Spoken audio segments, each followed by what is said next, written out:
राधे राधे। कैसे हैं आप लोग? ईश्वर कृपा से आप सब अच्छे होंगे। ईश्वर सब पे कृपा बनाए रखे, सबका कल्याण करे। आज हम बताने जा रहे हैं करवा चौथ की व्रत की कथा।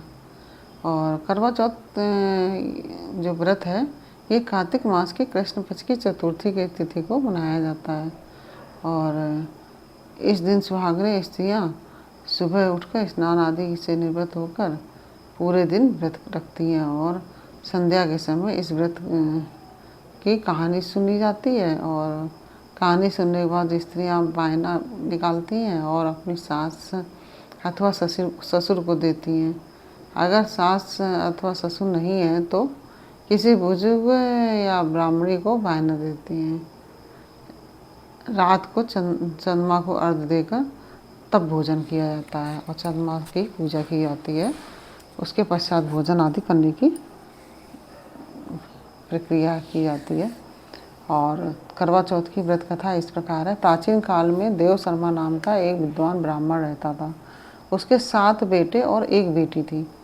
वह बेटी अपने 7 भाइयों की बड़ी ही लाडली थी। भाई बहन हमेशा एक साथ ही भोजन करते थे। जब कार्तिक की चौथ आई तो बहन ने करवा चौथ का व्रत रखा। तब 7 भाई खाना खाने बैठे और तो बहन को भी खाने के लिए बुलाने लगे।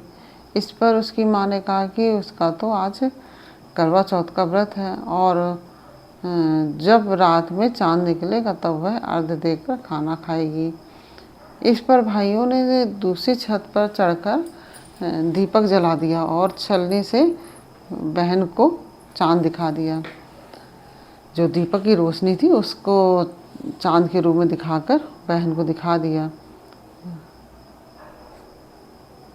बहन ने चांद समझकर अर्घ्य दे दिया और बहन ने जैसे ही पहला टुकड़ा अन्न का टुकड़ा वैसे ही ससुराल से बुलावा आ गया। और दूसरा और उसका पति बीमार है। इस प्रकार से ससुराल से बुलावा आ गया। लड़की की माँ ने तो लड़की को कपड़े पहनाने के लिए जैसे ही संदूक खोला तो सफ़ेद कपड़ा ही हाथ में आया। फिर माँ दूसरा तीसरा चौथा संदूक खोला, सफ़ेद कपड़ा ही हाथ आया। वही पहनाकर जल्दी से भेज दिया और जाने से पहले उसे एक सोने का सिक्का देते हुए बोली कि रास्ते में सभी के पैर पड़ती जाना और जो तुम्हें सुहागिन होने का आशीष दे उसे ही ये सिक्का दे देना। रास्ते में उसे किसी ने सुहागिन होने का आशीर्वाद ही नहीं दिया। सभी ने यही कहा कि ठंडी हो, सब्र करने वाली हो, अपने भाइयों की बहन हो, भाइयों को सुख देने वाली हो। जब ससुराल के दरवाजे पे पहुंची तो उसकी छोटी ननद भी मिली। ससुराल के दरवाजे पे पहुंचते ही उसको उसकी छोटी ननद मिली। बहन ने उसके पैर भी छुए, जिस पर ननद ने कहा कि सुहागवती हो, तब पुत्रवती हो, तुम पुत्रवती हो, तुझे बेटे हो और मेरे भाई को सुख देने वाली हो। यह सुनते ही बहन ने सोने का जो सिक्का था वह अपनी ननद को दे दिया और अपने पल्ले में गांठ बांध ली। अंदर जाने पर उसकी सास ने कहा कि ऊपर गठरी है, वहाँ जाकर बैठ जा। और जब वह ऊपर गई तो उसने देखा कि उसका पति मरा पड़ा है। पति को लेकर वह वहीं पड़ी रही और अपने मृत पति की सेवा करती रही। पति की सेवा करते करते 1 साल हो गया। करवा चौथ का व्रत फिर आया। तभी सुहागनों ने नहा धोकर व्रत रखा। जो जितनी भी सुहागनें थी घर की, सबने नहा धोकर व्रत रखा। सिर धोया, हाथों में मेहंदी लगाई और 16 श्रृंगार किए। सभी ने सुहाग के नाम की चूड़ियाँ पहनी। बहन यह सब देखती रही और एक पड़ोसी ने कहा कि चौथ माता सब ठीक कर देंगी। पड़ोसी के कहने पर उसने व्रत रख लिया। कुछ देर में करवे बेचने वाली आई और आवाज़ लगाने लगी कि करवा ले लो, करवा ले लो। इस प्रकार से वह करवा बेचने वाली आवाज़ लगाने लगी।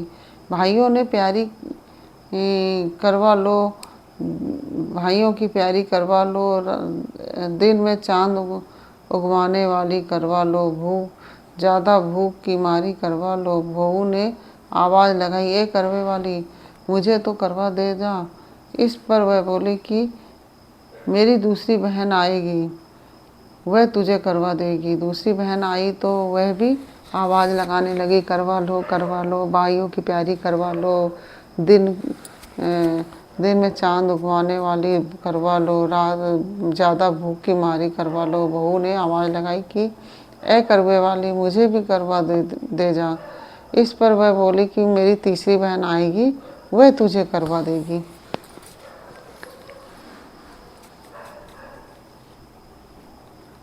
इस तरह 5 बहनें आईं और सभी ने यही बात कही कि मेरी बहन करवा देगी।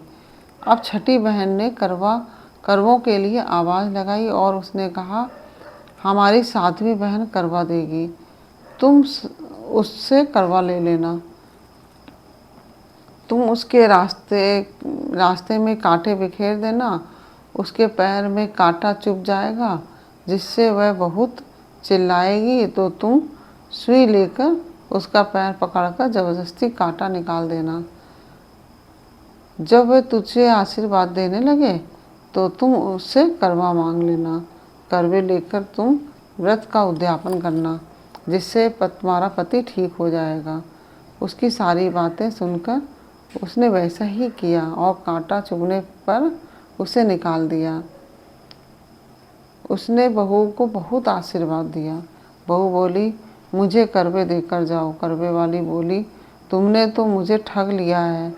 ये करवा चौथ माता ने उसे आँख से काजल, नाखूनों से मेहंदी और मांग से सिंदूर और छोटी अंगुल का छींटा दिया है, साथ ही करवे भी दिए।